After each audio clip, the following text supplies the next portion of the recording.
Estamos con el tema 5. En esto conocerán que sois discípulos míos. Descubrir que el valor de la fraternidad va más allá de la consanguinidad, que señala la verdadera amistad, que tiene vocación de universalidad y sobre todo que es un don de Dios, Padre de todos los hombres, además de ser por voluntad de Jesús el distintivo de los cristianos.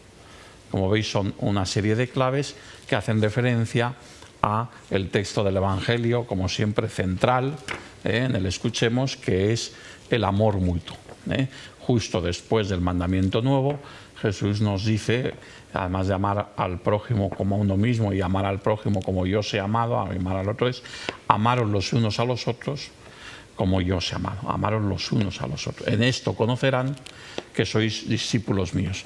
Como tantas veces, y ya voy a la portada, como tantas veces el texto de la portada es una frase del mismo Evangelio central, pero no siempre la primera frase o la frase, sino una de las principales frases, ¿no?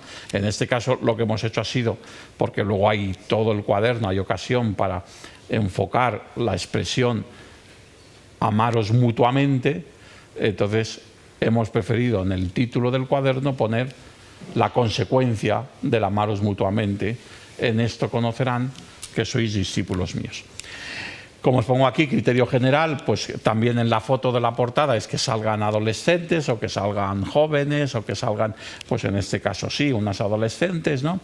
Y en este caso, pues que parece que no se llevan mal entre ellos, ¿no? Parece que están alegres, ¿no? Bueno, pues un poco para dar esta sensación de que hay una relación buena entre ellos, una relación de verdadera amistad que, entendida en cristiano y vivida desde la intencionalidad cristiana, pues puede llegar a ser una relación de verdad, de amor mutuo, ¿no? De amor mutuo entre los cristianos, ¿no? El título, pues ya os lo decía ahora, ¿no? Muy unido también al cuaderno 4.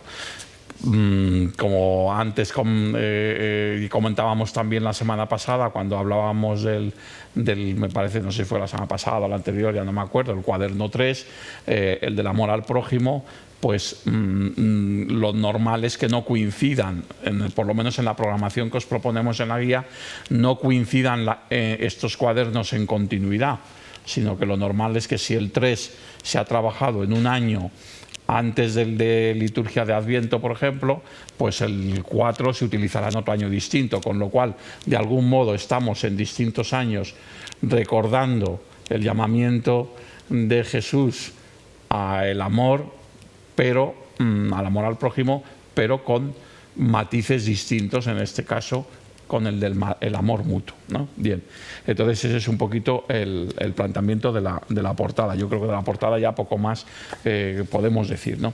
Nos vamos a la pregunta, pregúntatelo todo.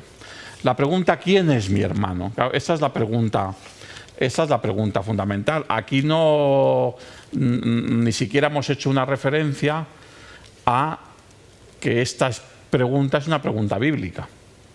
No hemos hecho referencia a ello porque tampoco el texto bíblico del que hace referencia era el que más nos interesaba recoger después, pero sabéis que esa es la referencia que aparece en el Génesis con Caín y Abel, ¿no? ¿Quién es mi hermano, ¿no? ¿Qué ha pasado con quién? Yo qué sé de mi hermano, ¿no? Esa es la expresión bíblica del rechazo al otro, ¿no? En cambio aquí preguntamos quién es mi hermano en sentido positivo, ¿no? Que entendemos quién es mi hermano. En este contexto que estamos hablando, como veis, del objetivo que decíamos ahora, del objetivo que es la fraternidad universal como una principal voluntad de Dios para los hombres, ¿no? El que los hombres seamos hermanos, ¿no? Entonces, una bolsa de canicas, la película. ¿Por qué esta película, una bolsa de canicas? Es una película preciosa. Es una película reciente, de hace 2 años, 2017. Es muy posible que sea una película que ni los niños ni la mayoría de los catequistas hayan visto. Entonces merece la pena también, si es posible, verla completa, porque es una película preciosa. Verla completa me refiero a vosotros, o no en la catequesis, ¿no? La catequesis con el vídeo es suficiente, pero bueno, es una película en ese sentido muy interesante, ¿no? Son 2 hermanos que están en la Francia ocupada, en la invasión alemana a Francia, ¿no? En la Segunda Guerra Mundial, y son dos hermanos judíos, es una familia judía, pero los protagonistas de la película son los dos hermanos, ¿no? Los dos hermanos además son muy representativos y yo creo que enganchan bien con los chavales de esta edad, porque uno es preadolescente, adolescente y el otro es más niño, ¿no? Pero es muy bonita la relación entre los dos hermanos, que es la clave de la película, ¿no? Estos hermanos se protegen mutuamente en la dura experiencia de la clandestinidad, en la persecución nazi a los judíos. Sobre todo el mayor cuidando del pequeño. Esto, continuamente en la película se ve los gestos, la entrega que tiene, la preocupación que tiene el hermano mayor por el hermano pequeño, ¿no? ¿Os habéis reído alguno en la escena, ¿no? Cuando le dice que está sudando, no, no me acuerdo ahora cuál es la expresión, pero que eso, que huele los pies y a ti el culo, ¿no? No, es divertido, pero es porque tiene también esas notas de humor, pero es muy importante lo que luego él le dice, ¿no?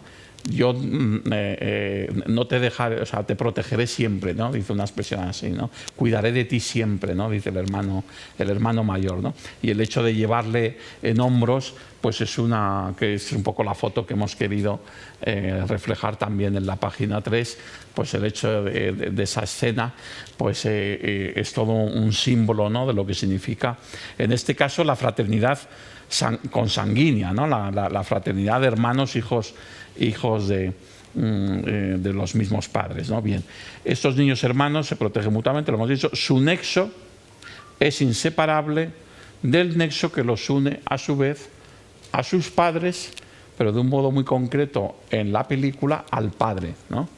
Entonces esto aparece continuamente en la película y va a ser también una clave de la película, la relación de los dos hermanos con el padre. Empieza la película como empieza el vídeo que la resume, cuando el padre les explica que son perseguidos, que tienen que esconderse, que el plan que han diseñado los padres para que se puedan esconder, que se tiene que separar la familia, etcétera, y cómo ellos les cuesta dar ese paso, pero se confían en su padre, ¿no? Y a lo largo de toda la película hay un momento de inflexión que lo hemos querido reflejar también en el vídeo. De algún modo hemos querido hacer un vídeo que cuente los hitos principales de la película, sabiendo que reducir una película de 1 hora y media en 5 minutos no es fácil, ¿no? Pero hemos querido también sacar una escena, porque hay un momento en el que después de la primera separación consiguen reencontrarse, pero luego los vuelven a encontrar y entonces tienen que volver hay una segunda huida, ¿no? Y al final, en el fruto de la segunda huida, el padre muere, ¿no? Los padres mueren, y entonces por eso es la escena dramática al final, los dos llorando, pero termina con esa expresión como si fuese el diario del niño pequeño, ¿no? De esa confianza en lo que el padre les decía, ¿no? En el fondo, una confianza en la vida eterna, ¿no? ¿Por qué es muy interesante este drama humano, familiar? Es una película, pues, con mucho sentimiento, con mucha fuerza, ¿no? ¿Por qué viene bien en esta catequesis? Pues porque aquí hay una analogía clarísima. Desde la fe nosotros podemos encontrar una analogía clarísima, ¿no? Que es la fraternidad consanguínea, dos hermanos, símbolo de la fraternidad universal, y la filiación de los dos y la referencia de los dos a su padre, signo de la referencia de los hombres a un Dios Padre, que es el que nos quiere hermanos, el que quiere que nos protejamos, el que quiere que confiemos en Él, ¿no? Y entonces, digamos que en el ámbito familiar se refleja esa realidad mucho más profunda, mucho más trascendente y al mismo tiempo mucho más universal, ¿no? Por eso os pongo aquí esta idea. Dios no solo nos ha creado a su imagen y semejanza, sino que ha creado también a su imagen y semejanza todas aquellas realidades que son consustanciales a la vida del hombre, como son las experiencias de la paternidad, la filiación y la fraternidad.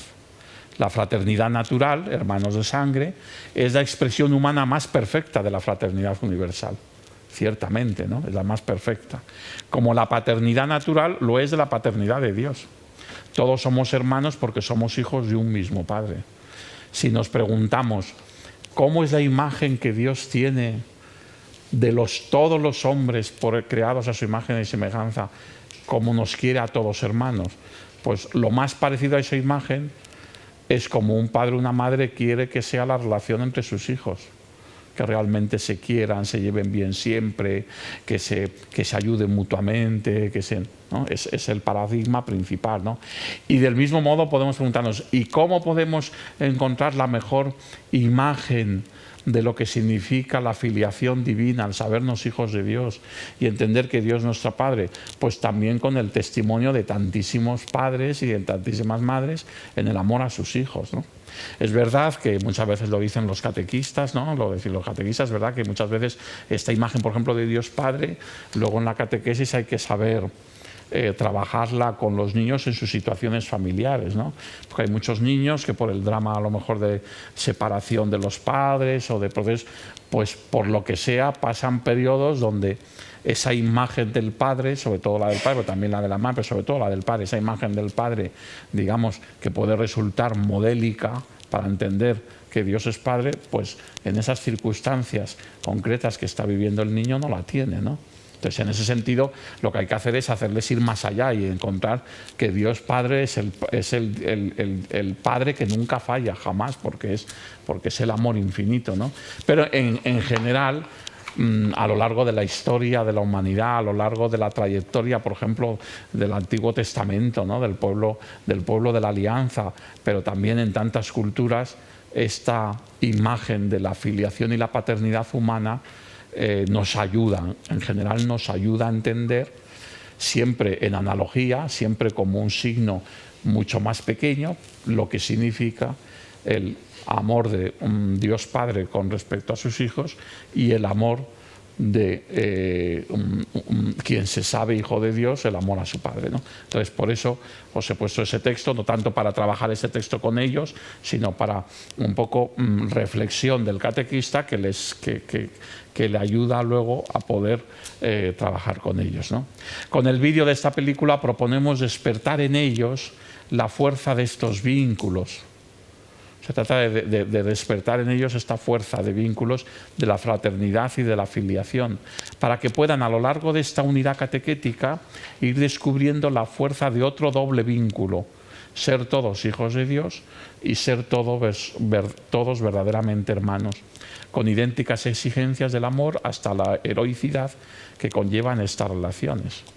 También, igual como estos dos hermanos en la película, están dispuestos ante una situación de persecución, están dispuestos a dar la vida el uno por el otro, como hermanos.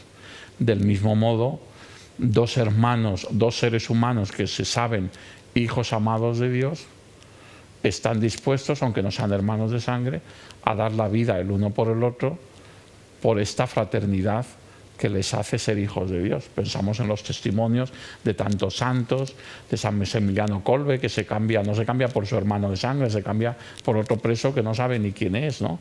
Y sin embargo dice, no, yo soy célibe, él es padre de familia, yo me pongo en su lugar, prefiero que me maten a mí, no a él, ¿no? Que él pueda sobrevivir, ¿no? Estos gestos heroicos de los santos, de la tradición cristiana, que están reflejando un amor al otro a la altura del amor a Dios y por tanto a la altura de la búsqueda de un amor como el que Dios nos tiene a todos los hombres, ¿no? Entonces, bueno, pues esta es la idea que aquí queremos transmitir. Entonces, la película sirve no tanto para afrontar de un modo directo, que tampoco pasa nada por afrontarlo, pero eso depende de cada grupo, de afrontar directamente con la película, digamos, la teología de la paternidad de Dios y de la fraternidad entre los hombres, como para despertar en ellos esta imagen de lo que es la verdadera fraternidad y filiación, y que luego vaya a servir en el resto del cuaderno para encontrar la fuerza del mensaje de Jesús, ¿no? De que todos somos hermanos y que Dios los quiere a todos como hermanos, ¿no? Bien, pasamos al cuéntanos, entonces pasamos ya la página 3 y nos vamos a la página 4 y 5, como siempre cuéntanos, para poder aprovechar más la apuesta por la ilustración, pues entonces es un cuento en 2 páginas, ¿no? Con un color azul, ¿no? De fondo, en la oscuridad, en la noche, ¿no? El cuento es un cuento precioso, es un cuento muy bonito. Aquí además complementa mucho la película, porque aquí son 2 hermanos de sangre también, pero mayores, los 2 casados. El cuento refleja la relación entre 2 hermanos mayores, ¿no? Y por tanto seguimos con la experiencia de la fraternidad natural. En este caso son 2 hermanos que por la noche se ayudan, es decir, comparten lo que tienen, pero sin que el otro lo sepa, ¿no? Entonces, pues de la leña, pues por la noche se levanta, uno le lleva la leña al otro para que no se sepa que ha sido él, y lo mismo lo hace hasta que un día se encuentran haciendo los 2 este gesto de amor concreto del uno al otro, ¿no? Entonces, es interesante, por ejemplo, aquí el concepto de la noche, ¿no? Se ayudaban de noche.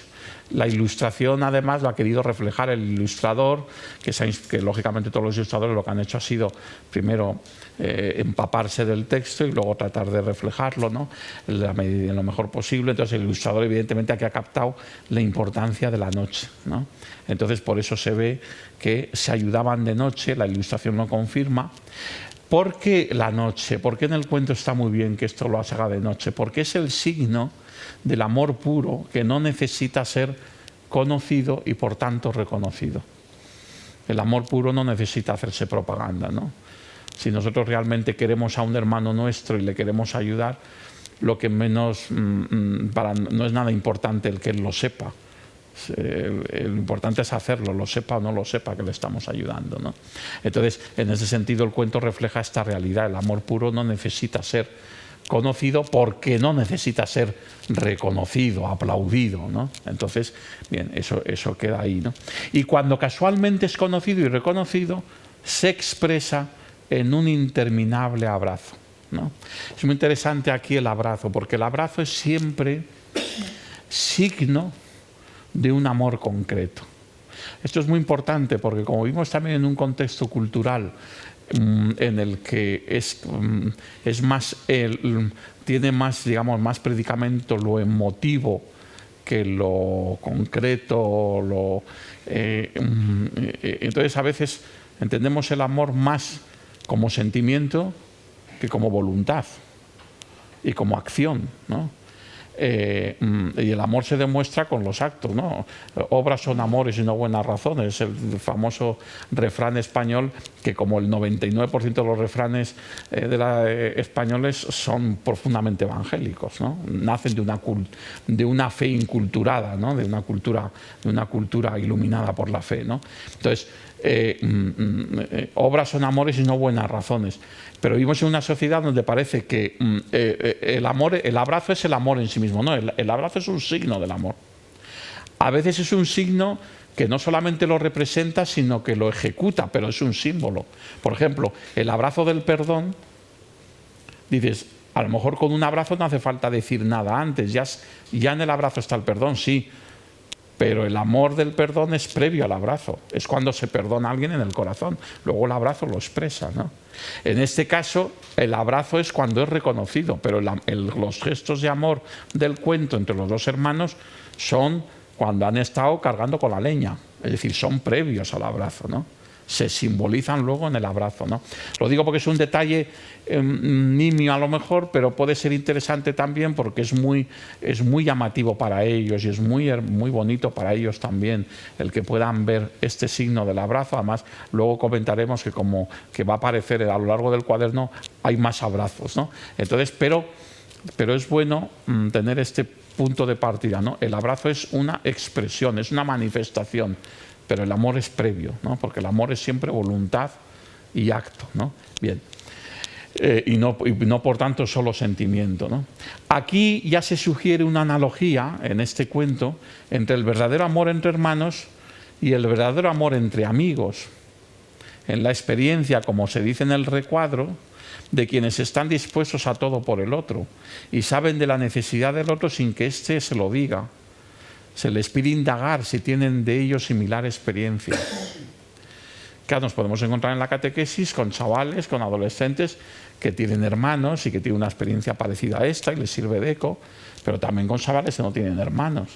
Pero ellos pueden encajar esta experiencia, tanto de la película como del cuento, en la relación de una auténtica amistad con sus compañeros de clase, con algunos amigos que lo son más, ¿no?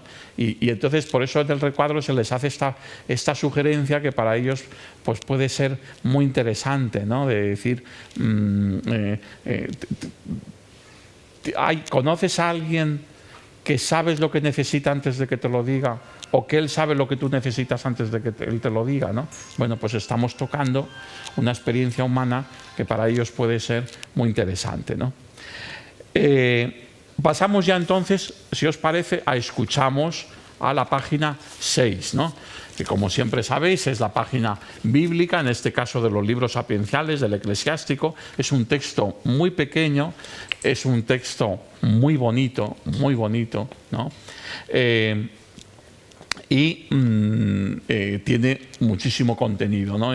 Mucho contenido teológico y filosófico, ¿no? Este texto, y es muy interesante para ellos, ¿no? Yo creo que viene bien leerlo porque es muy cortito. El Señor es un Dios justo, que no puede ser parcial. No es parcial contra el pobre. Escucha las súplicas del oprimido. No desoye los gritos del huérfano o de la viuda cuando repite su queja. Sus penas consiguen su favor y su grito alcanza las nubes. Los gritos del pobre atraviesan las nubes y hasta alcanzar a Dios no descansan. No ceja hasta que Dios le atiende y el juez justo le hace justicia. Aquí aparecen una serie de conceptos que van enriqueciendo todo este mensaje al mismo tiempo humano y teológico, ya en este caso explícitamente ya más teológico, ¿no? En la guía aparece esta frase que me parecía interesante recordar, ¿no? La lectura del libro del Eclesiástico plantea una reflexión importante. La verdadera fraternidad, como la verdadera paternidad y maternidad, es parcial e imparcial a la vez. Depende de cómo entendamos, en qué relaciones entendamos esta parcialidad o imparcialidad, ¿no? Es parcial como Dios es parcial con sus hijos que más atención necesitan, ¿no? Es muy típico los niños pequeños que preguntan a sus padres, pero ¿a quién de nosotros quieres más, papá o mamá, ¿no? A todos los queremos igual. Pero un padre y una madre sabe que no es así. Claro que a todos se les quiere igual. Pero si se trata de quererles en relación a la atención que requieren, pues unos requerirán más atención que otros, ¿no? En esto hay una parcialidad, no una imparcialidad. Aquí no hay una mirada basada en la igualdad jurídica y entonces ya está, pues a todos por igual y da igual, ¿no? Y si uno necesita más o necesita menos, ¿no? Precisamente en las relaciones familiares, con naturalidad se ve este valor de la parcialidad, ¿no? Pero al mismo tiempo hay una imparcialidad, ¿no? ¿Por qué? Porque, como dice el texto, no es parcial en su contra, es decir, es imparcial con respecto a los que causan sufrimiento a los demás, acostumbrados siempre a un trato de favor, ¿no?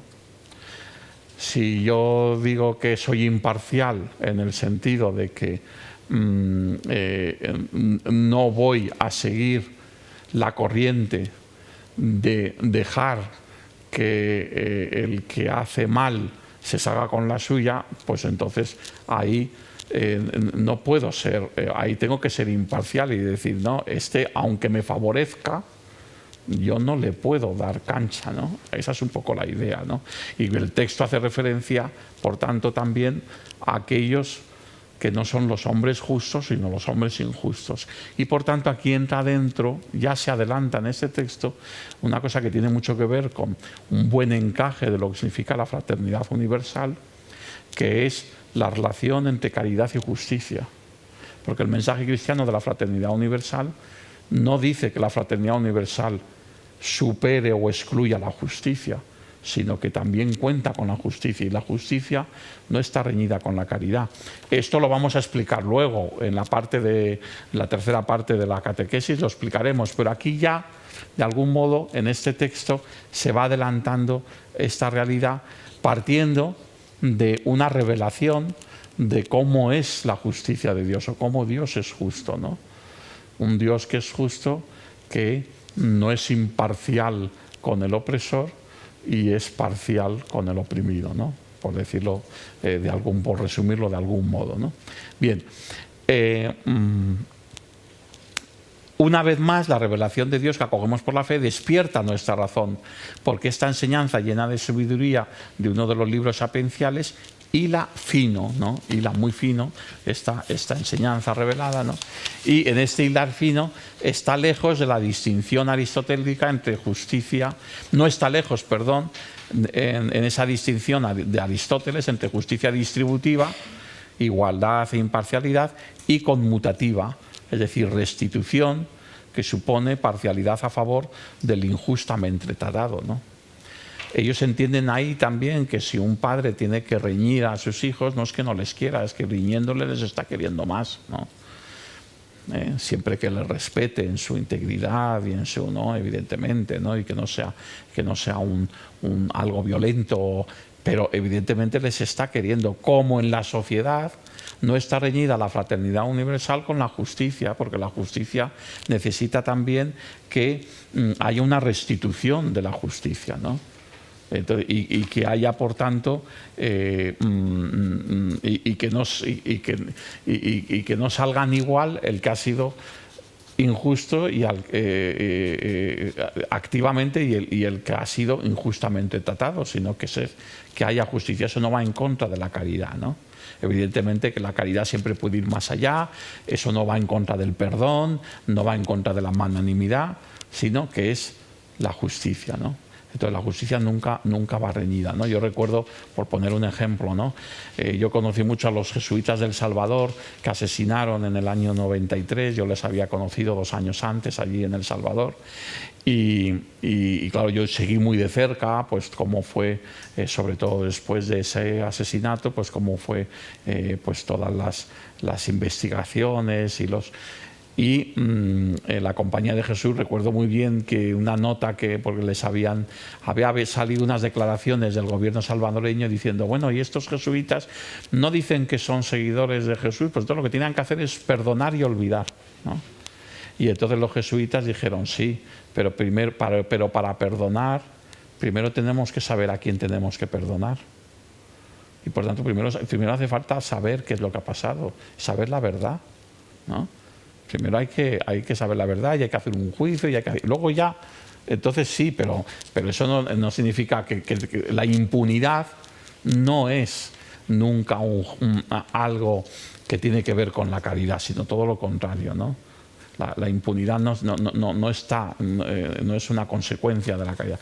La caridad puede subsanar aspectos de la impunidad, pero la impunidad nunca es igual que la caridad, ¿no? Pero bueno, eso es un tema de fondo que aquí se insinúa en este texto, que no es por tanto para necesariamente tratarlo con los chavales, pero puede ser que estos chavales que ya son inteligentes, pues puede ser que salga de ellos con este texto este tema. Entonces conviene que el catequista esté un poco preparado, digamos, en estas claves de teología moral mínimas, ¿no? Que esté un poco preparado para poder dar una respuesta y para poder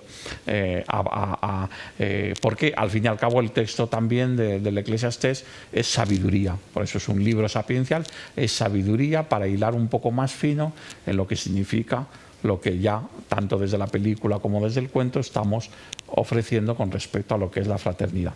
Y la última parte o el último texto de esta precatequesis, de esta preparación desde las dimensiones humanas a lo que va a ser el mensaje del Evangelio, es el poema. Es un poema precioso de Ezequiel Luna, que es un monje benedictino que tiene unos poemas preciosos, unas oraciones preciosas, ¿no? Y se llama así, Siénteme hermano, ¿no? Ya solamente el título ya nos estaba transmitiendo una idea importantísima, que más allá de la fraternidad de consanguinidad, la fraternidad de sangre, de ser hermanos de sangre, hay un saber sentirse hermanos unos de otros, igual que si fuéramos hermanos de sangre, ¿no? Que el sentirse hermano, el reconocerse, el considerarse hermanos, es lo propio del cristiano, el que considera a todos los demás como si fueran hermanos suyos, ¿no? como si lo fueran, porque lo son de verdad. Lo que pasa es que no lo son de verdad con respecto al Padre biológico, pero sí lo son de verdad con respecto al Padre celestial, ¿no? Entonces, un poco ese siente mi hermano, ¿no? Unimos también en esta ocasión provocación literaria con provocación cognitiva, como en otros poemas también de esta parte, ¿no? Como decimos en la guía, una llamada desgarradora que hoy la humanidad grita por doquier, ¿no? Es una de las frases de este poema, es esta llamada desgarradora que hoy la humanidad grita por doquier, la llamada desgarradora a la fraternidad, ¿no? Bueno, de algún modo es una de las frases del poema que muestran esta provocación literaria del poema que toca nuestro corazón, ¿no? Y al mismo tiempo es una puerta abierta a la dimensión teologal de la fraternidad, ¿no? Es decir, que ayuda al mismo texto a entender intelectualmente, a entender con la cabeza lo que significa la fraternidad a la que Dios nos llama, ¿no? Y nos encontramos, por ejemplo, con esta frase que lo expresa claramente, ¿no? Siénteme, hermano, cuando pase a tu lado, porque yo, como vos, llevo escondida entre mi ropa la misma piel de Dios. Es una manera preciosa de decir lo que estamos diciendo desde el principio, que no es una imagen, que realmente somos hermanos porque somos hijos de un mismo Dios, ¿no? Entonces, llevo escondida entre mi ropa la misma piel de Dios. O sea, si me quito los ropajes de lo que significa lo que nos separa y me quedo con la piel, esa es mi piel y tu piel es la piel del ser humano, es la piel de hijos de un mismo Dios y por tanto es la piel de los hermanos, ¿no? Bien. Y la foto, bueno, fijaros que aquí os decía antes lo de los abrazos, aquí aparece otra vez un abrazo, ¿no? Es la página 7, es ya la tercera, si consideramos la foto del fotograma también como una especie de abrazo, que en realidad le está llevando un hermano al otro sobre hombros, pero es, bueno, pues ya es esta tercera imagen de esto que, por ejemplo, en los oratorios con niños se insiste tanto, que es el tocar, ¿no? El tocar en mano, el expresar de un modo físico los sentimientos y las ideas, ¿no? Entonces, de algún modo el abrazo aquí pues también expresa esto. Es el fotograma de la película, la ilustración del cuento, y ahora es un abrazo real, ¿no? En los otros dos casos era una referencia ficticia y aquí a historias ficticias, y aquí nos encontramos con un abrazo real pues de dos jóvenes, ¿no? Bien. Terminamos la primera parte con ¿y esto qué tiene que ver conmigo?, ¿no? Como siempre recordamos, no pretendemos aquí tanto una síntesis como el impacto personal y plural, pero en este caso, por comentar algo, solamente la foto, ¿no? Porque es la única propuesta que se hace en esta página, que tiene el mismo título siempre, es lo único que cambia es la foto, ¿no? Y entonces la foto también intentamos que sugiera algo, ¿no? En este caso, la foto lo que quiere sugerir es inducir a la reflexión personal, esa mirada que tiene esta chica hacia abajo, ¿no? Inducir a la reflexión personal, pero en camino, va con una mochila. Y normalmente cuando uno va con una mochila en camino, pues va con otros, ¿no? Entonces, de hecho la foto es una foto de la JMJ, había más gente alrededor, ¿no? Pero aquí la hemos sacado en una escena, la foto está sacada en un momento en el que no hay nadie a su lado, ¿no? Pero está en marcha con otros, ¿no? Bien, empezamos con la segunda parte, la catequesis querigmática. La página impar con la que empieza, que ya estamos por tanto en la página 9, bueno, son estos pequeños que llamamos bocadillos, ¿no? Que va presentando las distintas secciones. Aquí no hace falta, no podemos decir que ninguno de ellos aporte ninguna novedad, ¿no? Especial que considere que haya que considerar, sino que simplemente sirven para introducir, ¿no? Y por tanto esto es como siempre esta página, como la de Abre los Ojos, nos podemos detener en ella en la catequesis con los chavales o la podemos pasar. En todo caso, sí que conviene en la preparación de la catequesis leerla siempre el catequista, ¿no? Porque también le da una clave para emprender cada una de las partes, ¿no? Con respecto a admiramos, segundo y tercer bocadillos, aquí sí que aparece, porque en Admiramos hay una referencia en el segundo y en el tercero. Esto yo creo que fue un error, porque debían haber ido unidos en un solo bocadillo al referirse a una misma página. Bueno, pero por lo que sea, pues el ilustrador los separó, ¿no? A lo mejor porque era un texto muy largo, lo que sea. Pero el segundo y el tercer bocadillo hacen referencia a la página Admiramos. Y aquí es lo único que sí que es verdad que hay una referencia, simplemente para que lo sepáis, hay una referencia a Admiramos es Andrea Riccardi, y hay una referencia a un contexto cronológico, cultural muy importante, que es mayo del 68. Pero tampoco es que sea fundamental, pero bueno, que luego no aparece en el texto y sí que aparece aquí. Esto es la única realidad. Pasamos entonces a estas dos páginas, que sabéis que siempre están muy unidas, que son testimoniales, que sirven para preparar la lección divina con la propuesta carismática principal del Evangelio, y que son casi siempre, miramos una página con un testimonio, digamos, de alcance eclesial más universal, y admiramos un testimonio que se concreta más en un testimonio personal, de una persona, ¿no? En este caso están las dos páginas muy relacionadas, no siempre lo están, pero aquí están muy relacionadas. Es decir, de hecho, en la página de Miramos se menciona a Andrea Riccardi, que es el personaje de la tercera página. ¿Por qué? Porque la iniciativa de la que hablamos en Admiramos es una iniciativa que partió de Andrea Riccardi, ¿no? ¿Cuál es la iniciativa de la que hablamos en Miramos? Juntos en Asís por la paz, como pone en el titular, ¿no? Juntos en Asís por la paz. Y la foto es una de las fotos de los distintos encuentros en Asís que ha habido, ¿no? Fijaros, antes de nada, que no lo tengo aquí puesto, porque antes de nada, sobre todo porque, como os había dicho, de prepararos otro cuaderno, y ahora hemos vuelto porque a mí se me había olvidado, por si acaso no lo habréis leído, pues os digo un poquito. Una de las cosas que se cuenta en esta página es cómo surgió esta iniciativa de los encuentros en Asís. Esta iniciativa de los encuentros de Asís, Andrea Riccardi, que es, luego lo vamos a ver, el fundador de la comunidad de San Egidio, un laico, él es profesor de historia en la Universidad de Roma. Pues Andrea Riccardi le plantea un día al Papa Juan Pablo II, es una anécdota preciosa. Esa anécdota me la contó él a mí en una entrevista que yo le hice en el año 88, en un libro que saqué de una serie de entrevistas, y entre ellas una entrevista a Andrea Riccardi, y allí él me contó, luego él lo ha contado en otros momentos, pero a mí me lo contó directamente en esa entrevista, ¿no? Entonces yo le pregunté por el origen de estos encuentros de Asís, y él me contó y me dijo, pues mira, esto fue una historia muy bonita, porque a mí se me ocurrió la idea de que, ¿por qué no?, en un contexto también pues de guerras y de tensiones militares, tal, pues me ocurrió la idea de que el Papa podría convocar a los líderes de las grandes religiones para rezar por la paz. A mí se me ocurrió esta idea y yo se lo dije al Papa Juan Pablo II, San Juan Pablo II, ¿no? Y el Papa Juan Pablo II pues me dijo, habrá que consultarlo. Ya te diré, habrá que consultarlo. Entonces, cuando se volvieron a ver a los pocos meses, Andrea Riccardi le preguntó, y él ya le dijo en Asís, dijo, ¿por qué no convoca a los líderes de todas las religiones en Asís, por el símbolo de San Francisco de Asís, para rezar por la paz?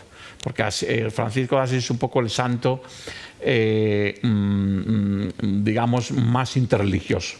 Es el santo que reconocen como santo todas las religiones, por decirlo de algún modo, ¿no? No como santo en el sentido cristiano de santo, pero sí como alguien absolutamente admirable, ¿no?, en todas las religiones. Entonces, bueno, pues por eso teníamos una carga expresiva muy grande en la idea de Andrea Riccardi que fueran Asís.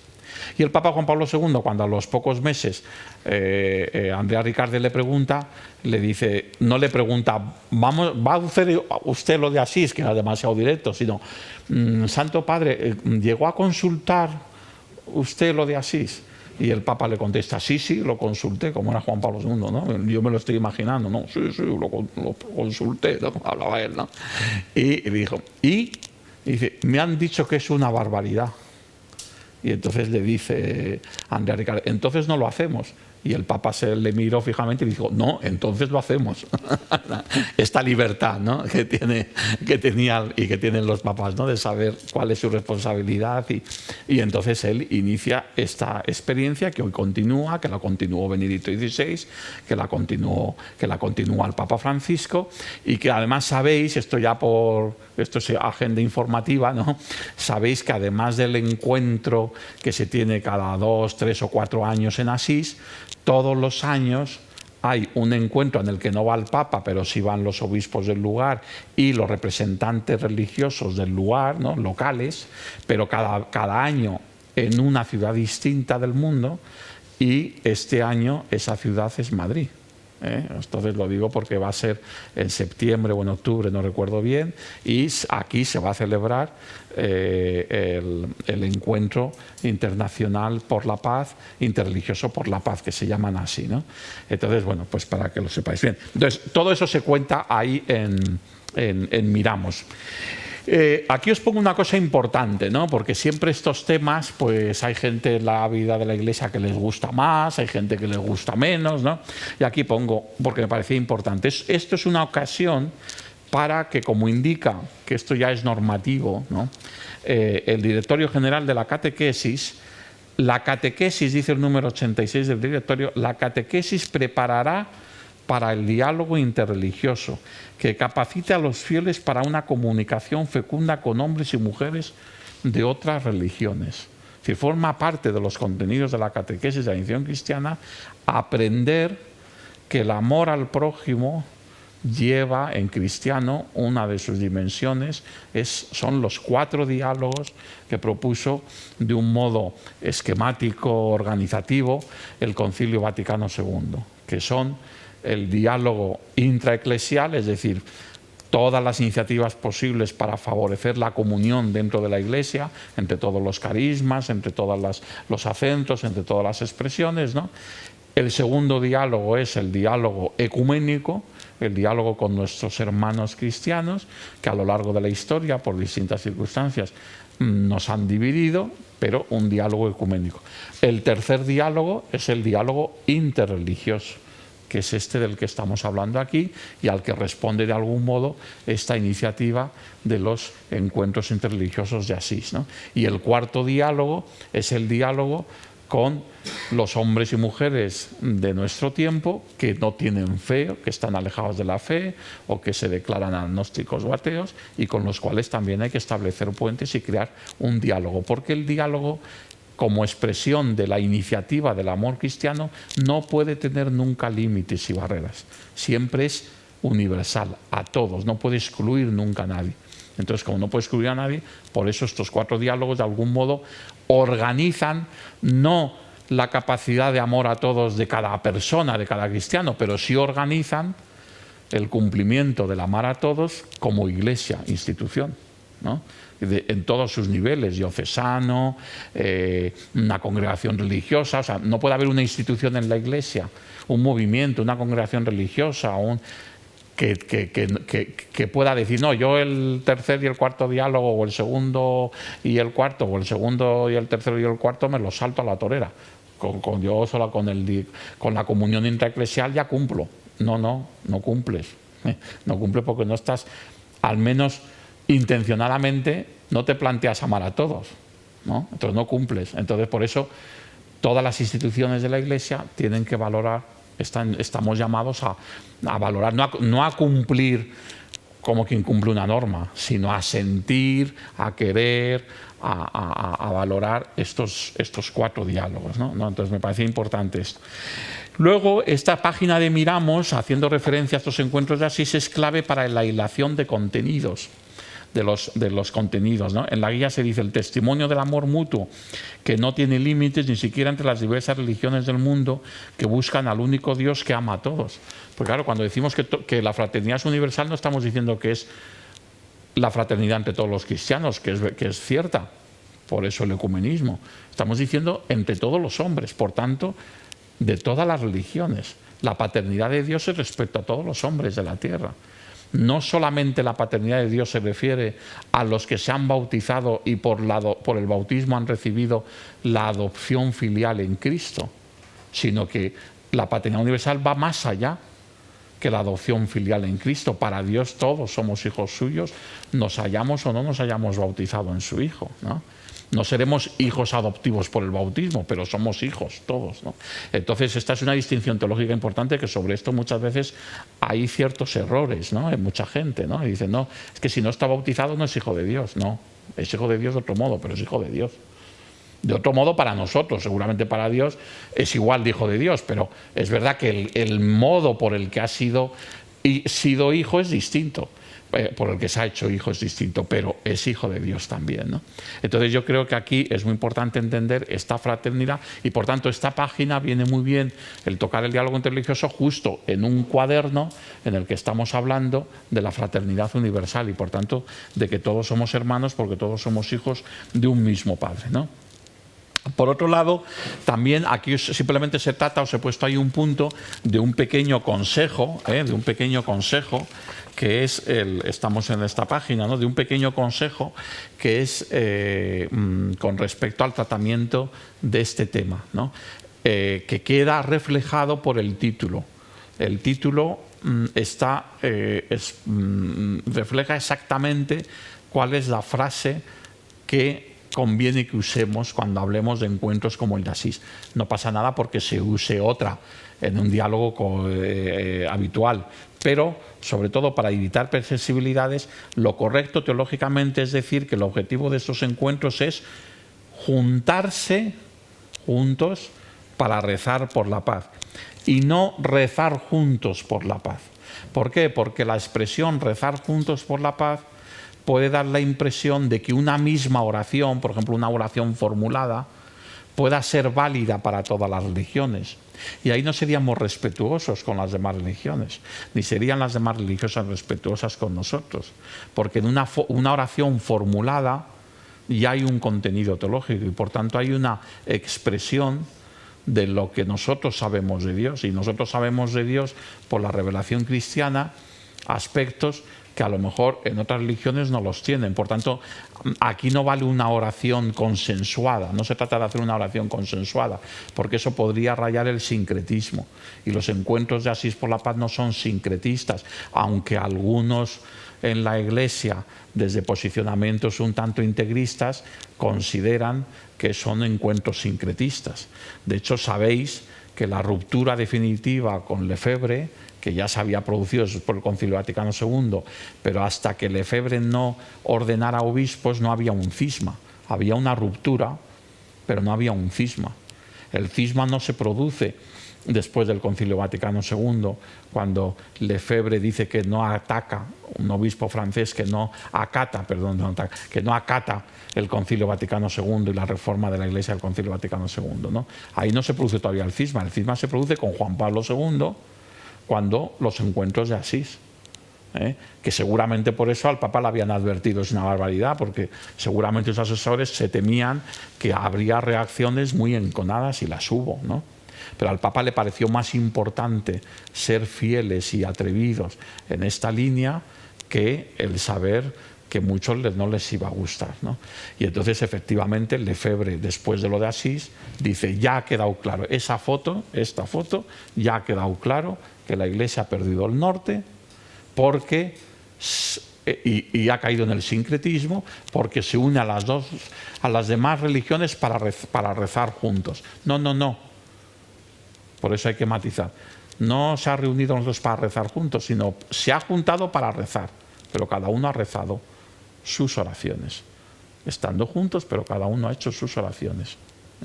Entonces es un matiz, pero es un matiz importante para que sepamos que ahí la Iglesia siempre ha hilado fino y no ha querido entrar en esa controversia con este gesto, ¿no? Bien, entonces lo pongo aquí porque me parece que es importante que el catequista, en la medida de lo posible, a la hora de afrontar esta página, sepa todo este contexto, porque es un contexto complicado, ¿no? Pues entonces es bueno que lo tenga, ¿no? Importante el mensaje apologético de la pregunta del recuadro, apologético en el sentido de armar un poco al joven cristiano a saber defenderse como cristiano, en el sentido de defenderse con el uso de la razón y de la palabra, no defenderse violentamente, sino defenderse con la razón, ¿no? En ese sentido sano de la apología, no una apología reactiva, sino una apología constructiva, ¿no?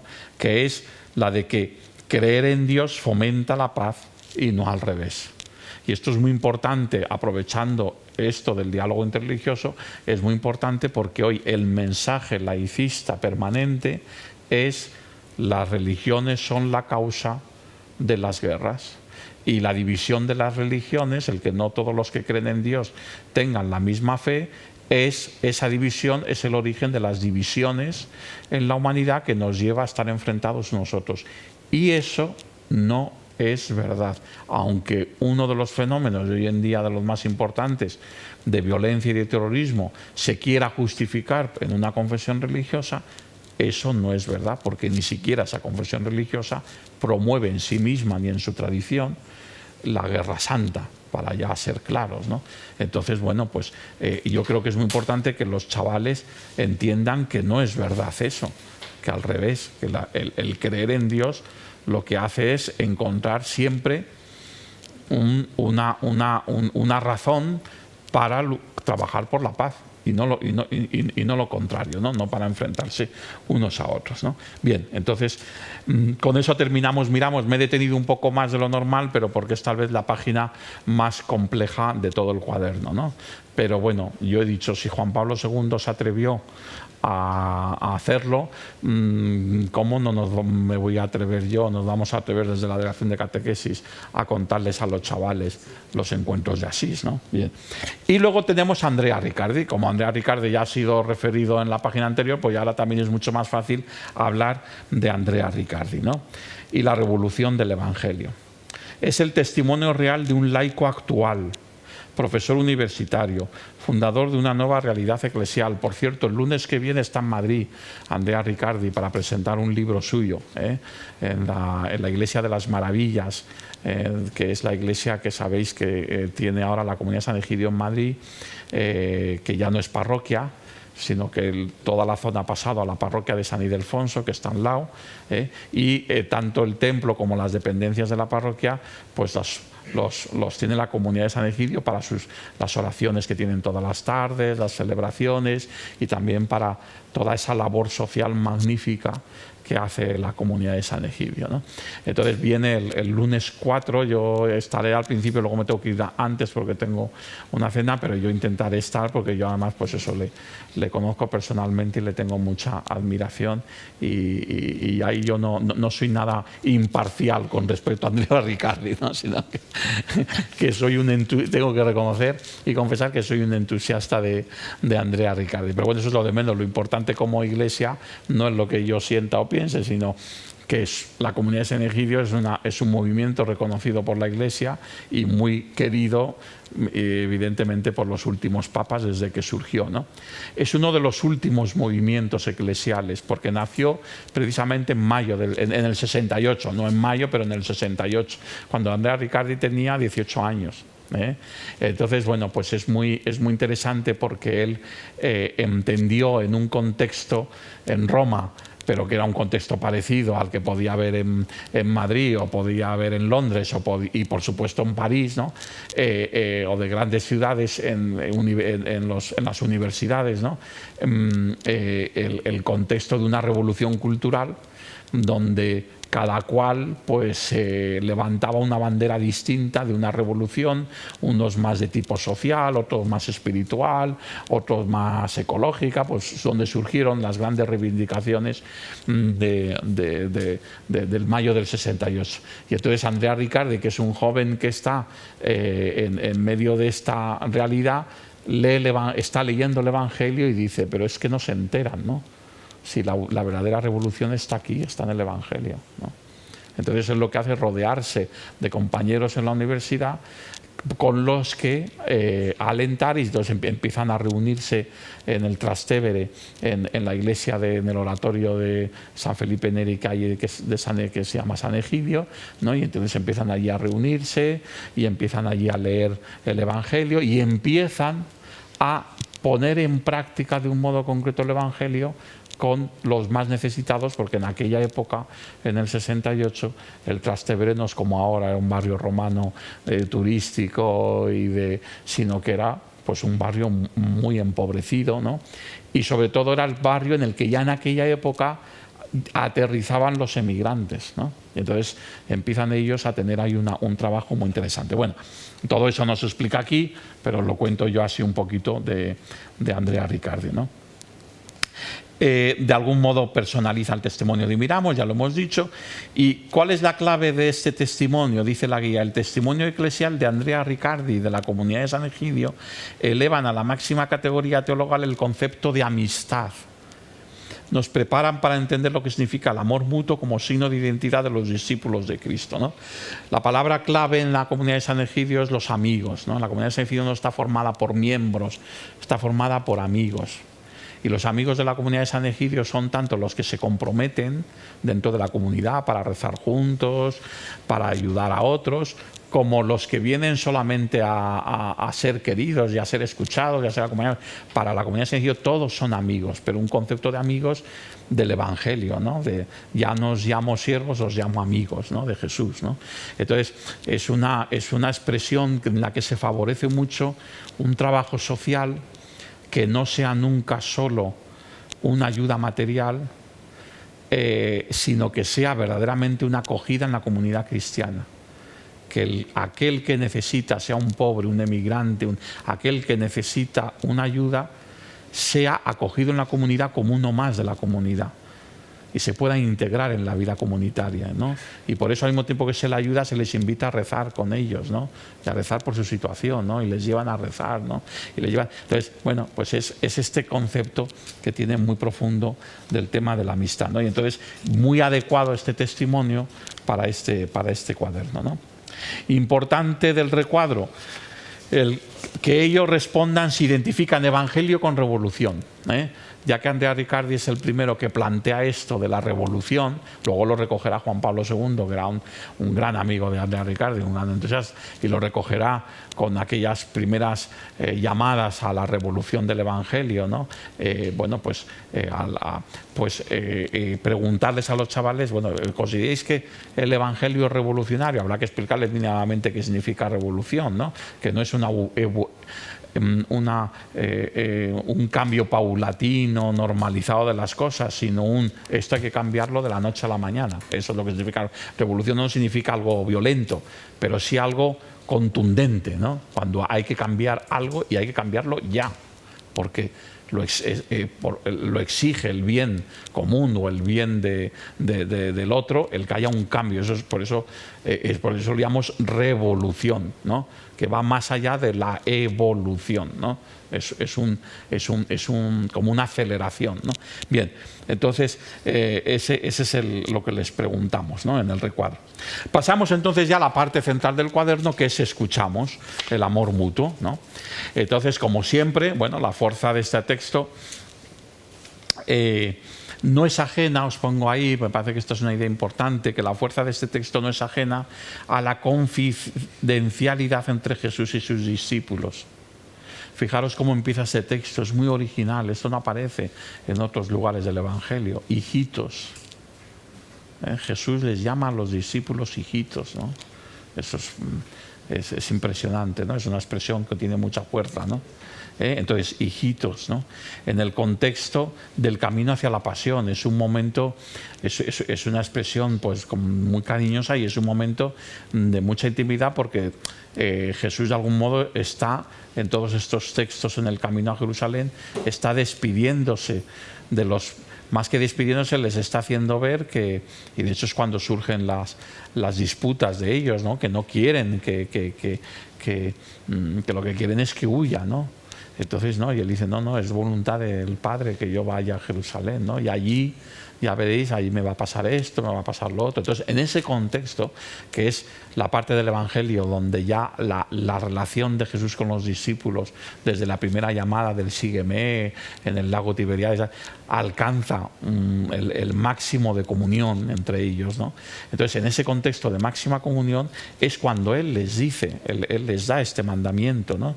Y es cuando Él les dice que se amen los unos a los otros como Él los ha amado, y que así es como les reconocerán como discípulos suyos, ¿no? Entonces es muy importante esta parte, incluso me atrevería a decir afectiva, de esta relación de Jesús con los discípulos, este afecto profundo, que los chavales lo capten, porque ellos son también discípulos de Jesús, o a través de la catequesis les estamos invitando a que se conviertan en discípulos de Jesús. Entonces, de algún modo que entren en esta experiencia, en esta dinámica, ¿no? Entonces, importan las 4 palabras siempre de expresión de la comunión, ¿no? Aquí os las divido en 2 claves que pueden ser interesantes, pero hay muchas otras, ¿no? Comunión especial entre Jesús y ellos, que ahora me refería, por ejemplo, con la palabra, además de la de hijitos, la palabra buscaréis, ¿no? O la palabra misma de discípulos, ¿no? Pues son 2 palabras que, tal y como se expresan aquí, tal como se explican aquí, ayudan también a entender esta comunión especial entre Jesús y ellos, ¿no? Y la comunión hasta ahora desconocida, nueva, que les propone, es realmente una comunión nueva la que les propone, ¿no? Con la palabra nuevo mandamiento, ¿no? Y con la palabra conocerán, ¿no? Es decir, es tan nuevo que este va a ser el distintivo de una nueva realidad, que es la comunidad de los cristianos. Este es el distintivo de la comunidad de los cristianos, no el llevar un símbolo, el ponerse una insignia en la solapa, ¿no? La identidad del cristiano en Jesús está claro, el amor que os tengáis los unos a los otros, ¿no? Entonces, bueno, pues se subraya esto, ¿no? Mensaje teológico, se dice en la guía del catequista: el amor al prójimo deviene en amor mutuo, ¿no? O sea, aquí hay una progresión, ¿no? Primero está el amarse a uno mismo, el amarse como nos amamos a nosotros mismos, lo recordábamos el otro día al hablar del amor al prójimo. Luego está el amar al prójimo como Él nos ha amado, por tanto dispuesto a dar la vida, ya es mucho más que a nosotros mismos. Y luego hay un tercer paso, que es el amor mutuo. Si este amor al prójimo hasta dar la vida es correspondido, entonces se produce el amor mutuo. Y se produce el amor mutuo, que se produce la unidad más parecida entre los hombres a la unidad trinitaria, y por tanto la comunidad cristiana. La comunidad cristiana nace del mandamiento del amor mutuo. Vamos, nace del don de Dios, es Dios quien la convoca y es el Espíritu Santo el que la sostiene, pero con una condición por parte de los hombres para formar parte de la comunidad cristiana, que es intentar vivir el amor mutuo, ¿no? Es el que construye humanamente la comunidad, ¿no? Entonces, no se hace comunidad cristiana porque se haga una libreta con un listado de miembros de un grupo, ¿no? Sino por el amor mutuo, ¿no? Entonces, bueno, pues esto son aspectos que son interesantes, ¿no? El amor al prójimo deviene en amor mutuo y por tanto en comunión. Este es el quid de la cuestión para que algunos... por la que algunos se podrían extrañar de que propongamos en 2 catequesis distintas, aunque los itinerarios no deberían, por otro lado, ir consecutivas, como decíamos al principio, sobre el amor, el mandamiento del amor al prójimo y el mandamiento del amor mutuo. Lo digo porque también esta es una novedad en este material catequético, en estos recursos catequéticos. Normalmente en casi todos los procesos catequéticos, cuando se hace un tema sobre el amor al prójimo, sí, ahí se introduce todo junto. Nosotros hemos querido hacer por lo menos esta distinción, ¿no? Un cuaderno, el amor al prójimo, otro cuaderno, el amor mutuo. Ya sabemos que va unido, que los dos conforman el mandamiento nuevo, pero al distinguirlo lo que hacemos es revalorizar los matices de cada uno de los dos, ¿no? Que son complementarios y que son jerárquicos, ¿no? No puede haber amor mutuo sin amor al prójimo, pero sí podría haber un amor al prójimo que es tan puntual y tan poco permanente o tan poco perseverante que nunca alcance a la posibilidad de la correspondencia y por tanto a que haya amor mutuo, ¿no? Entonces, bueno, pues por eso consideramos que son 2 aspectos importantes. Otra cosa es que tuvieran que ir seguidas las catequesis, pero como no va a ser así, ¿no? Pero es importante poner eso, ¿no? Bien, esto con respecto al Evangelio, respecto a, digamos, a la metodología, no la voy a repetir porque ya lo hemos dicho muchos martes, ¿no? De cómo hacer la lección divina, etcétera, ¿no? Bien. Nos vamos a respondemos dentro de este momento de profundidad en el oratorio, en la capilla, de meditación, es cuando tienen que en silencio, con una música de fondo, sin ella, pero que haya un ambiente de silencio, puedan ir lápiz y cuaderno, no lápiz y cuaderno, sino lápiz y cuaderno, o bolígrafo y cuaderno, responder a estas preguntas, ¿no? Entonces, bueno, pues aquí simplemente decir que una vez más, lo mismo que decíamos cuando hablamos del amor al prójimo, del cuaderno Amor al prójimo, ¿no? Que es que la tercera pregunta, en este caso, en esta catequesis, con este texto, adquiere un valor específico muy importante, ¿no? En qué quiere el Señor que cambie mi vida, es decir, que ellos puedan hacer un examen de conciencia desde el mandamiento nuevo del amor que deviene en amor mutuo, ¿no? Meditamos. Fijaros, en meditamos hay dos textos, como siempre. En este caso son dos oraciones, ¿no?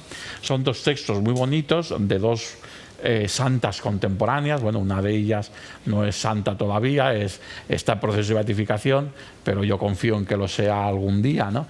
Que es Chiara Lubi, y luego Santa Teresa de Jesús, que además las dos eran muy amigas, las dos tenían una relación muy grande. Santa Teresa de Jesús le dijo una vez a Chiara Lubi: yo hago lo que tú no puedes hacer y tú haces lo que yo no puedo hacer, ¿no? Ella había una complementariedad, ¿no? entre estas dos mujeres, ¿no? Del siglo XX, ¿no?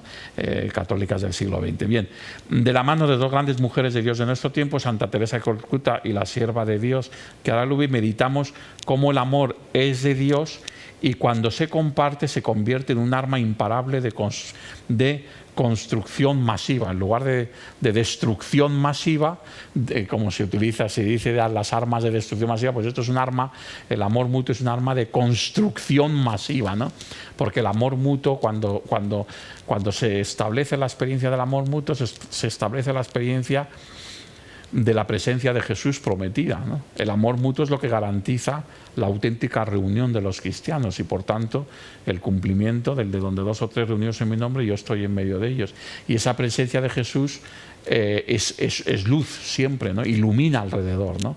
Entonces, donde se da el amor mutuo de los cristianos, ahí se produce es un arma de construcción masiva, dice Teresa de Calcuta, ¿no? Entonces, y luego os pongo que es interesante también que hemos buscado aquí, o he buscado yo, porque esto lo busqué yo, he buscado aquí un contraste, ¿no? De la santa comprometida con los más pobres, un texto donde ella resalta la capacidad revolucionaria que tiene la oración, y de la santa más mística, ¿no? El servicio a los más necesitados, es decir, cómo hay un complemento aquí donde cada una subraya el aspecto que a lo mejor no es el de su vocación principal, pero sí que lo es porque es de todos los cristianos, pero el otro, ¿no? Bien. Con esto terminamos la segunda parte y pasamos a la tercera parte, la catequesis formativa. Abre los ojos, solamente son introducciones a las 7 secciones, con cada uno de los 7 colores del arco iris que identifican siempre cada una de las secciones. La foto, pues lo que hace es que adelanta el imitamos como lo adelanta esta oración, porque en esta catequesis el santo a imitar es Santa Teresa de Calcuta, con lo cual ya al final de la segunda parte ya mencionamos con esta oración a Santa Teresa de Calcuta. Aquí ya sale una foto de Santa Teresa de Calcuta, es decir, ¿por qué? Porque le hemos querido dar un realce especial a una santa, como Santa Teresa de Calcuta, le hemos querido dar un realce especial en el cuaderno y que no se quedara solamente o que no apareciese solamente en la página de imitamos, ¿no? Empezamos por aprendemos antes de imitamos. El arte de amar, ¿no? El arte de amar, el arte de amar cristiano. Sabéis que la expresión el arte de amar viene de un escritor, un psicólogo escritor, no me acuerdo del nombre, ¿no? No me viene ahora, bueno, da igual, ¿no? Erich Fromm. Ahí viene aquí, que la has oído. Erich Fromm, lo sabías también. No me venía a mí ahora el nombre, ¿no? Pero desde que Eric Fromm salió el libro famoso que se ha traducido en tantos idiomas, del arte de amar, que está muy bien, ¿eh? O sea, que hay ahí unas consideraciones desde el punto de vista ético y no más que ético, ¿no? No es, digamos, espiritual, pero con una espiritualidad más difusa, ¿no? Pero realmente es un libro espiritual. Pero a partir de ese momento han sido muchos los que en la Iglesia le han copiado la expresión del arte de amar, porque evidentemente el Evangelio es el mejor manual de instrucciones del arte de amar, o la mejor escuela del arte de amar, ¿no? Entonces ahí la expresión del arte de amar, ¿no? Entonces aquí con este título del arte de amar recogemos 6 puntos que expresan los aspectos genuinos del amor cristiano. Es decir, lo interesante de estos 6 puntos, que son muy catequéticos, es que cualquiera de ellos, unos más que otros, no desde una, digamos, ética altruista, al uso, difusa, no, a estos 6 puntos no llega. Estos 6 puntos sin la iluminación del Evangelio son difíciles, ya no solamente de vivir, son difíciles de entender y de acoger y de reconocer como válidos, ¿no? Entonces, los 6 puntos, como sabéis, es ser el primero en amar. Esto no solamente se dice en el Evangelio, ¿no? Y parte de la primacía del amor de Dios, ¿no? El Papa Francisco utiliza este punto en su exhortación apostólica Evangelii Gaudium, cuando utiliza ese verbo que él se inventa, que es primerear, ¿no? Igual como Dios primerea, porque es el que nos ama primero, nosotros debemos primerear, ¿no? Bueno, pues es el primerear, como dice el Papa Francisco, ser el primero en amar, ¿no? Amar a todos, esto una ética al uso nunca lo reconocería, este amor universal, porque ¿en virtud de qué? A todos, a todos, a todos. También el que me hace mal, también el que... No, pues, no. Fijaros en esa expresión que a mí me parece horrible, ¿no? Que cada vez se dice más continuamente. Bueno, los periodistas es que ya parece que no tienen palabras y no hacen más que repetir expresiones tópicas, ¿no? Que es cuando describen a alguien, hablan de un cantante, hablan muy amigo de sus amigos. Es una expresión que no dice nada, porque primero es una redundancia, porque muy amigo de sus amigos, pues si son amigos ya que son amigos, no hace falta decir que es amigo de sus amigos. Pero fijaros luego, además de esa redundancia, qué pobreza, ¿no?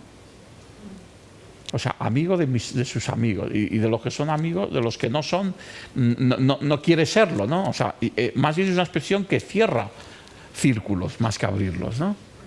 En ese sentido, pero es normal, porque eso es el sentimiento, digamos, para alguien que descubre el valor de querer a los demás, pero que no ha descubierto la novedad del Evangelio. En cambio, la novedad del Evangelio te lleva no a amar a todos, ¿no? A todos, pero a todos sin excepción, sí, a todos, ¿no? Entonces, hacerse uno, ponerse en la piel del otro, ¿no? Hacerse uno es el misterio de la encarnación, eso es genuinamente cristiano. No os digo nada, ver Cristo en el otro, claro que no, si no creemos en Jesús, ver a Jesús en el otro es difícil, ¿no? Entonces, esta llamada a ver a Jesús en el otro. Amar al enemigo, esto sí que es lo que supera todas las éticas al uso. Lo que propone el cristianismo como algo absolutamente provocativo y como algo discutido por todas las demás éticas es lo del amor al prójimo, es lo del amor al enemigo, ¿no? El amor al enemigo es genuino de la propuesta de Jesús, ¿no? Y el amarse recíprocamente en este sentido que Jesús lo propone, ¿no? Del amor mutuo, ¿no? Entonces, bueno, son los 6. Y por tanto, ¿por qué explicar en Aprendemos el arte de amar? Pues porque estamos en una catequesis sobre el amor mutuo, y el amor mutuo es uno de los 6 puntos del arte de amar, ¿no? Bien. Entonces, os pongo aquí... en la guía se dice: las 6 características que presentamos no son literatura espiritual, sino teología dogmática contada de modo divulgativo, tan importante como todas y cada una de las verdades del credo. Aquí no estamos hablando de una especie de llamada, ¿no? De buenismo, No, aquí estamos hablando del credo, estamos hablando de que creemos en Dios Padre y por tanto que todos somos hermanos. Y de ahí devienen, de esa fe, devienen lo propio del amor cristiano y por tanto esos 6 puntos, ¿no? En el recuadro proponemos un juego, que por eso se he puesto los 2 dados, que esto es un juego pedagógico, muy catequético para los niños, pero que en realidad también vale para los adolescentes, ¿no? Y que vale para todos, que es el juego del dado del amor, que es con estos 6 puntos, identificar cada uno de los 6 lados de un dado con los 6 puntos del dado del amor, ¿no? Entonces, es un juego que se les propone a los padres para que antes de salir los niños de casa cada día, pues tienen ya los dados ahí a la salida de la casa o en el comedor en un platito, y entonces, venga, antes de salir, se tira el dado por cada uno pues si son 2 hermanos, pues te ha salido el 3, ¿cuál es el 3? Y ahí ya se lo aprenden de memoria. Pues el 3 es hacerse uno. Pues ya sabes, hoy tienes que intentar hacerte uno con los demás, ¿no? Y el otro día, ¿cuál te ha tocado? Y así cada día. Claro, este juego, si los niños lo aprenden y lo hacen, imaginaros qué escuela de vida diaria, ¿no? De vivir volcados a los demás y de vivir el amor cristiano, ¿no? Entonces, por eso digo, juego infantil. Ojalá todos jugásemos al dado del amor cristiano, ¿no? Niños, adolescentes, jóvenes, adultos, ¿no? Bien, entonces, bueno, es una propuesta pedagógica y la hemos querido recordar aquí y desde luego trataremos de recordarla también en las catequesis de la infancia, ¿no? Porque es muy, muy pedagógica, ¿no? También en la guía se dice, la propuesta pedagógica del dado del amor es utilísima también para los adolescentes para entrenarse en el arte de amar. Y de aquí nos pasamos ya a Santa Teresa de Calcuta. Bueno, no hace falta que yo os diga mucho Santa Teresa de Calcuta porque es una santa contemporánea bien conocida, ¿no? En la guía se dice, ¿quién mejor para poner rostro al genuino amor cristiano que genera comunión que Santa Teresa de Calcuta, la reina de la caridad? Sin duda todo el bien que hizo y la imagen de evangelio e iglesia que nos dejó revierte día a día en la labor catequética de todo el mundo, ¿no? Posiblemente sea el testimonio que más se haya repetido, que más se repita hoy en día en la catequesis, ¿no? El testimonio de Teresa de Calcuta, porque es muy expresivo, ¿no? Tiene la imagen, tiene todo, ¿no? Para que sea muy catequético, ¿no? Entonces, bueno, pues aquí no íbamos a ser menos y también lo hacemos. Importante el testimonio que ella misma cuenta de la mujer hindú. Yo he querido, en los 2 primeros párrafos, es más biográfico, ¿no? Empieza como ella se define: de sangre soy albanés, de ciudadanía india, en lo referente a la fe soy una monja católica, ¿no? Bien, entonces hemos recogido ese párrafo suyo que es muy bonito. Por mi vocación pertenezco al mundo, en lo que se refiere a mi corazón pertenezco totalmente al corazón de Jesús, ¿no? Ese es su currículum vitae, tal y como ella lo ha preparado, ¿no? Lo preparó, ¿no? Es la definición de ella misma, ¿no? Es precioso, ¿no? Y luego un segundo párrafo, nada, 6 líneas con las claves biográficas, y luego el tercer párrafo es esto que ella contó cuando recibió el Premio Nobel de la Paz en 1979 de esta mujer india, que es ya una enseñanza, es ya una catequesis que ella da con esta. ¿Y por qué elegir este texto de Teresa Calcuta, que tiene textos preciosos y que tiene... Bueno, pues la idea de elegir este texto, aparte de que expresa muy bien lo que ella valoraba, ¿no? Es que ella refiere a otro testimonio de una mujer hindú, se hace un guiño al diálogo interreligioso en Miramos, porque a ella le sorprende este amor concreto de esta mujer hindú con respecto a una mujer musulmana. Teresa de Calcuta va a llevarle ayuda y de repente ve que sin decir la media palabra, esta mujer hindú lo primero que hace con lo que le da es repartirlo en 2 mitades y se va a la vecina a darle la otra mitad, ¿no? Y le dice, es que ellos también están pasando hambre. Y ella es hindú y la vecina es musulmana. Eso a Teresa de Calcuta le impresionó muchísimo, ¿no? Entonces, de algún modo es un testimonio de amor concreto que también hace un guiño a lo que antes hacíamos referencia del diálogo interreligioso, ¿no? En el recuadro, testimonio que lo contaba muchas veces Paloma Gómez Borrero, la pregunta personaliza el reconocimiento como modelo de vida, ¿no? En el recuadro se cuenta rápidamente esto que que contaba Paloma Gómez Borrero, de que un día había una recepción en el Vaticano, una de las puertas de entrada no en el mismo San Pedro, sino, pues no sé si era la puerta Santa Ana o la de... estaba preparada la Guardia Suiza porque se recibía a una reina, pues no sé qué reina sería, ¿no? Y entonces de repente llegó Teresa de Calcuta con su maletita que entraba porque habría quedado con alguien, ¿no? Y estaba en Roma y había entrado. Y entonces el director de la Guardia Suiza, al ver que entraba Teresa de Calcuta, les hizo a toda la Guardia Suiza hacer los honores que estaban preparados para hacer a la reina, ¿no? Y que luego le preguntaron, ¿y por qué lo ha hecho esto? Y dice, pues porque ha entrado la reina de la caridad, ¿no? Entonces, es una expresión muy bonita que cuenta, la contaba con mucho entusiasmo siempre Paloma Gómez Borrero, ¿no? Para hablar de ella. Luego contaba cuando se encontraba con ella en algunos viajes y muchas anécdotas que contaba de ella y tal, ¿no? Que eran también muy amigas, ¿no? Bien, entonces, bueno, pues aquí aprovecho para contar esa historia y la idea es, esto hizo el de la Guardia Suiza, la pregunta es, ¿habrías hecho tú lo mismo? Es una manera también de implicar al chaval en relación con Teresa de Calcuta, ¿no? Entonces, bueno, pues es un poquito la idea. Pasamos a Cuidamos, las obras de misericordia espirituales. ¿Os acordáis que en la catequesis del amor al prójimo estaban las obras de misericordia corporales? Pues en la catequesis del amor mutuo, las obras de misericordia espirituales, que tiene una relación, de algún modo tiene una relación indirecta de una cosa con otra. ¿Por qué? Porque las obras de misericordia espirituales son muy propias, no son exclusivas, pero son muy indicadas dentro de la comunidad, dentro de la familia, dentro de un mismo contexto comunitario, dentro de una clase para los chavales, ¿no? Son muy propias las obras de misericordia.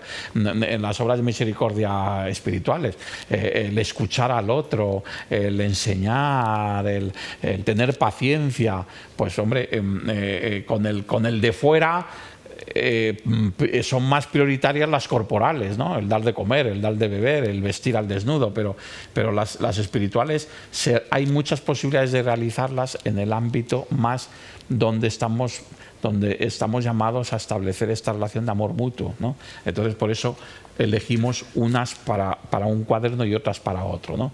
Entonces, bien, en la guía se dice quién... el texto está tomado del Catecismo de la Iglesia Católica, estos párrafos con estas citas bíblicas.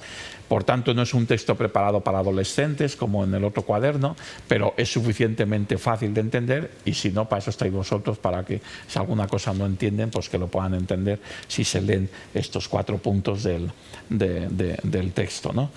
En el recuadro se procura personalizar las obras de misericordia, también como hicimos en las corporales, personalizarlas en la doble dirección de emisor y de receptor.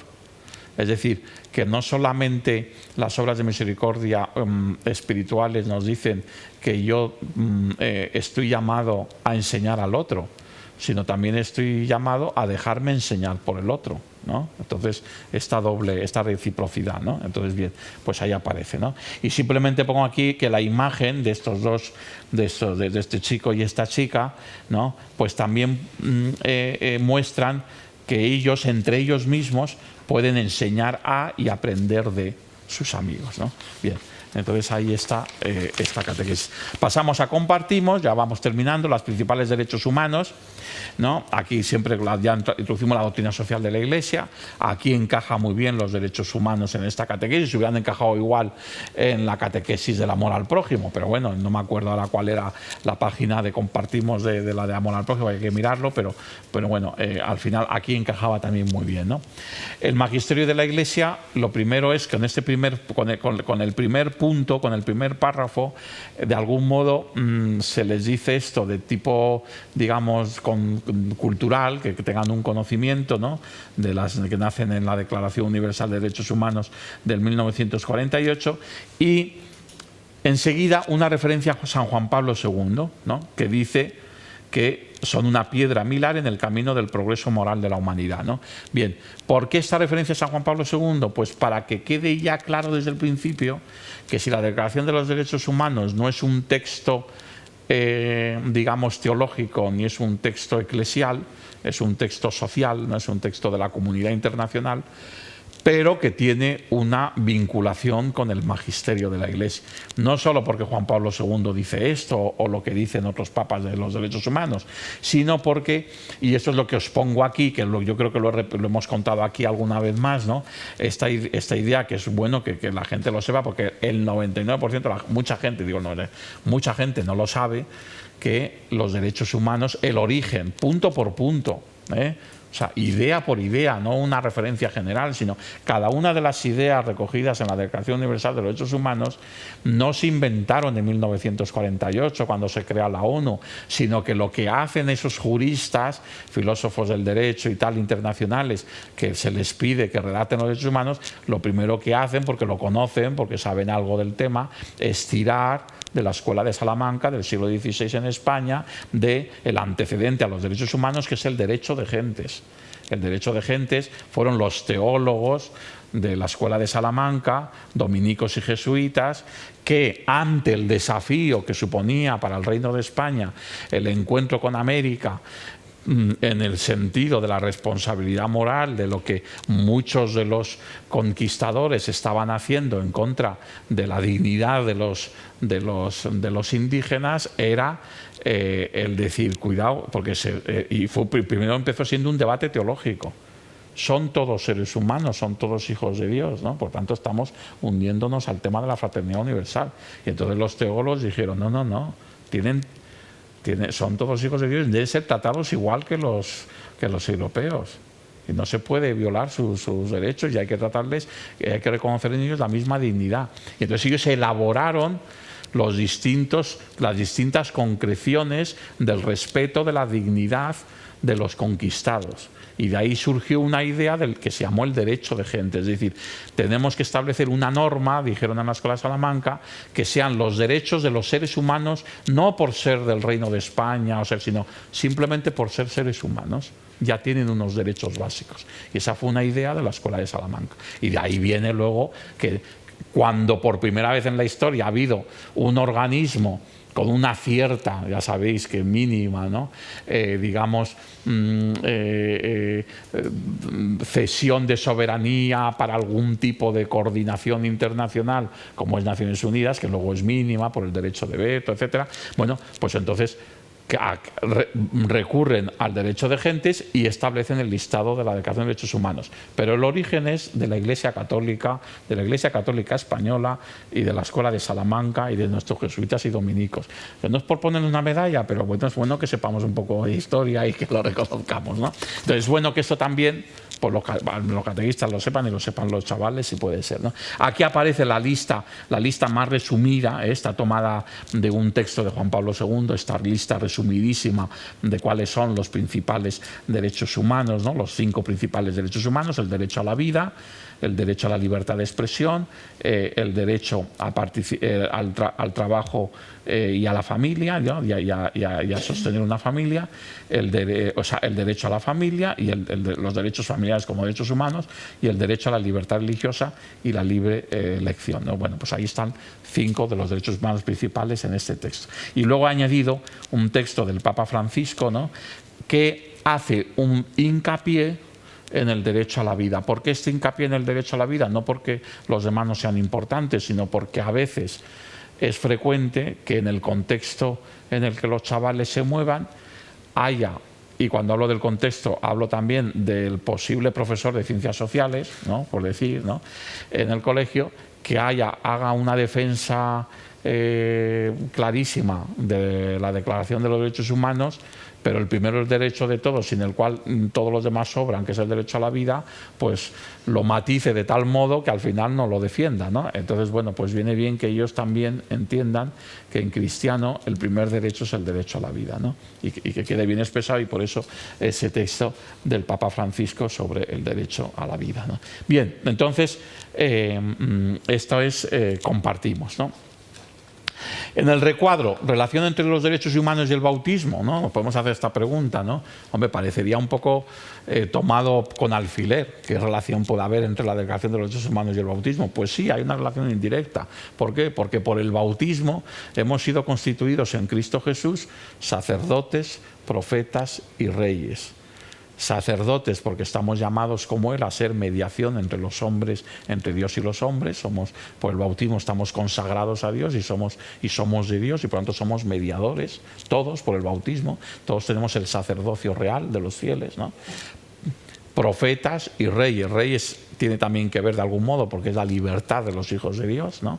No hay nadie que pueda, al que debamos de ser sumisos, que pueda ponerse entre medias entre nuestra sumisión y obediencia a Dios, ¿no? Porque nosotros somos reyes con Jesús, Rey del universo, ¿no? Y profetas, porque estamos llamados a cambiar este mundo, estamos llamados a transformar este mundo. La profecía es, digamos, lo que es del Evangelio, del mensaje evangélico, ya en el Antiguo Testamento, del mensaje liberador del Dios que había liberado a Egipto, digamos, es de la palabra de Dios, es la palabra de Dios que corta y rasga. Esa es la profecía, ¿no? La profecía es la palabra de Dios que provoca, la palabra de Dios que denuncia, la palabra de Dios que transforma, que cambia las cosas, ¿no? Que mejora, ¿no? Entonces, el cristiano es todo bautizado, es profeta porque está llamado a poner su parte para hacer un mundo mejor, ¿no? Y por tanto ahí es donde está la relación con la defensa de los derechos humanos, ¿no? Bien, y luego la imagen, pues ser profeta también supone manifestarse por causas justas, ¿no? Entonces hemos puesto ahí pues una chica joven pues con una pancarta que no se sabe lo que pone, mejor para no entrar ahí pero que de algún modo representa también esta idea, ¿no? Participamos, volvemos a un tema que hemos hablado antes cuando hablábamos de escuchamos, ¿no? Que es el tema de caridad y justicia. Sin caridad no hay justicia. Entonces aquí tomamos del DOCAT una explicación. Es una explicación larga porque son 6 puntos, pero lo requiere porque no es fácil de entender, pero yo creo que está expresada de tal modo que los chavales la pueden ir entendiendo si van reflexionando parte por parte y si se lo vamos explicando, ¿no? Que es esta relación entre justicia y caridad. La caridad no es lo mismo que la justicia, ni la justicia que la caridad, pero nunca están en contradicción la caridad y la justicia, sino que se sostienen mutuamente, que es uno de los mensajes también de la doctrina social de la Iglesia, ¿no? Entonces, bueno, ya os pongo ahí lo de, en conclusión con escuchamos, ¿no?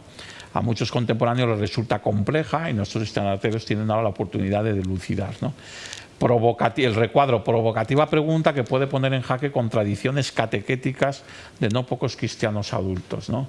Aquí es importante, por eso hacemos esta pregunta, porque a veces no siempre a la hora de entender esta realidad de las exigencias de la justicia, pues aparece como que unas cosas están vinculadas a otras. Cuando oyes expresiones como que se pudran en la cárcel o en algunos casos la pena de muerte es justa, ¿qué piensas?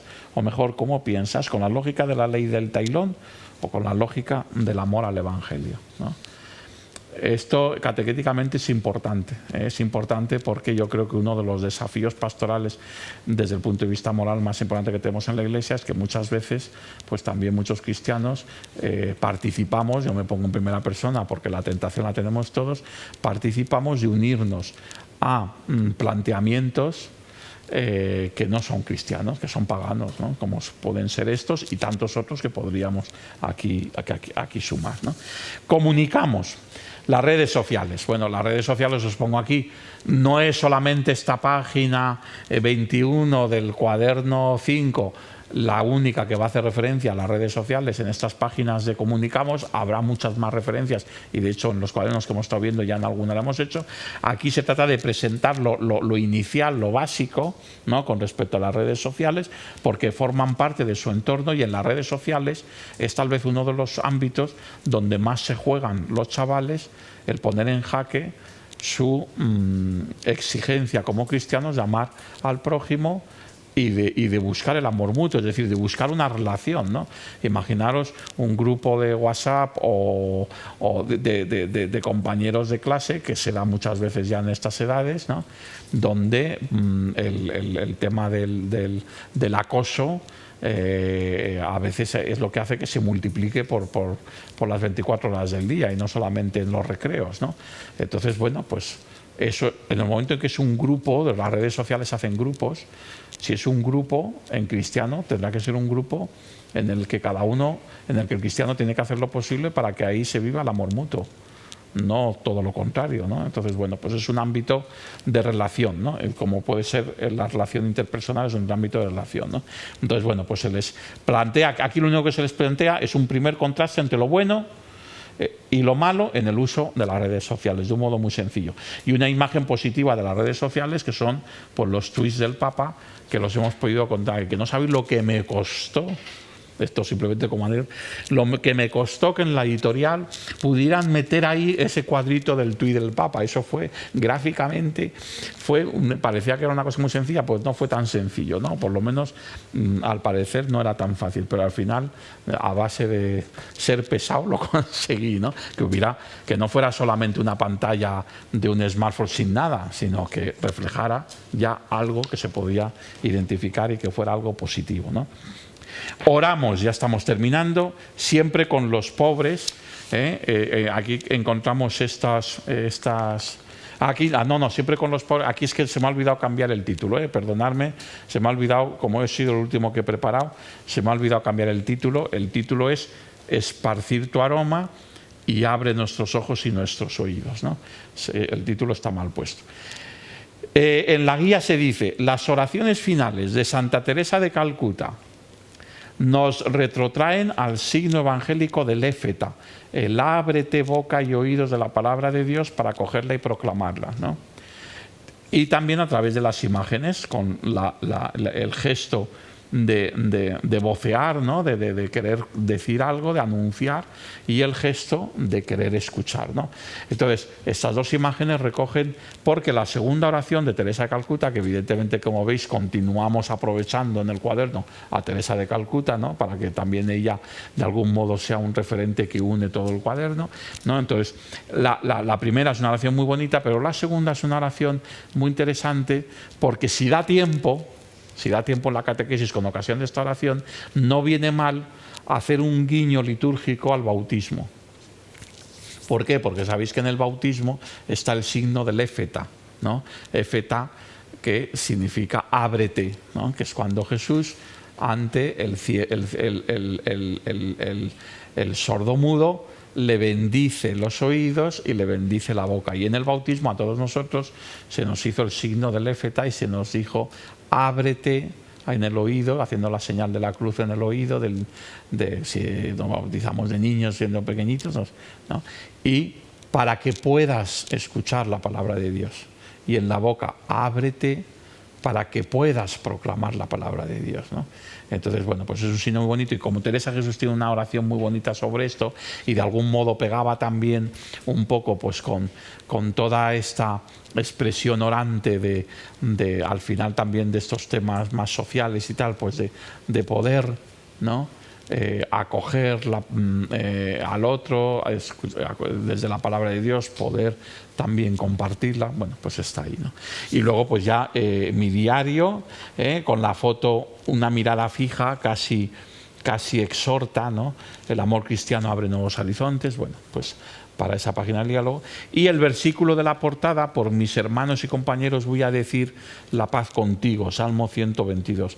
De algún modo este versículo del Salmo une amistad y paz, que son el principio y el fin del amor mutuo.